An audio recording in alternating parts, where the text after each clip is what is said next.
Ayan. Good morning mga Lods. Ito po yung master Cove light installer namin. Ayan.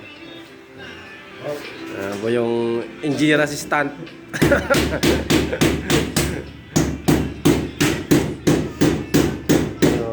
Dating bako-bako, natabunan na po natin. Ayan. Ayan. Medyo ayos-ayos naman ng konti. So nakikita niyo po yan, pagkakabitan po ng cove lights yan. Medyo maganda-ganda naman na. Tapos dito, medyo nakatapos na tayo. Ang ceiling. Kasi yan na lang po yung repair. Ayan. Tapos na yung ceiling. Dito naman po, tapos natin yung dalawang kwarto, yung dati. Tambak yung mga gamit. Ngayon naman po, trabaho natin yung gagawa ng cove light. Nag-install po itong dalawa. Medyo maganda-ganda na po yung dating pinto na hagdan. Ayan, natabunan na natin.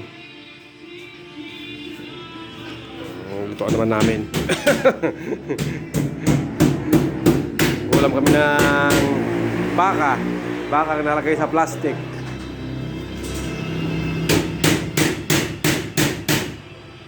Tapos yung labas.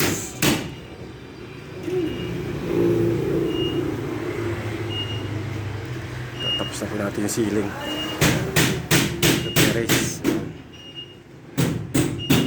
Ito po yung bahay ng kahapon. Yung kapit-bahay naman namin. Tapos trabaho po natin ngayon yung mag-flooring. Ayan. Yung forma namin. Ayan. Ito po. Buhos na naman kami ngayon. Bubuhusan natin ngayon isang kwarto.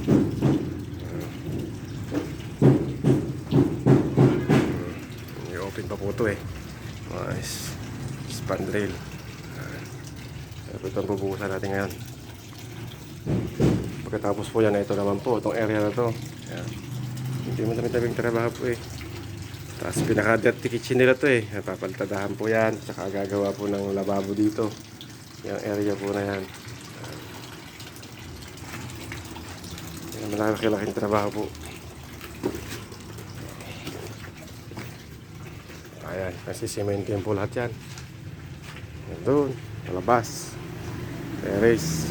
Tataas po sa kalsada. Kasi binabaha po to kaya pataas po yung bahay.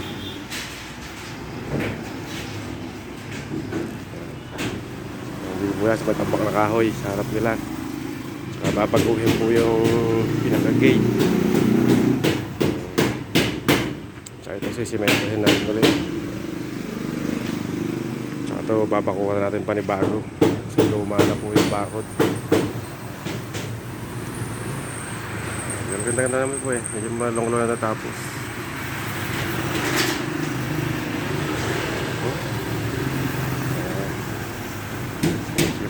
Dito na lang po, isang mapagpalang umaga po ng lahat.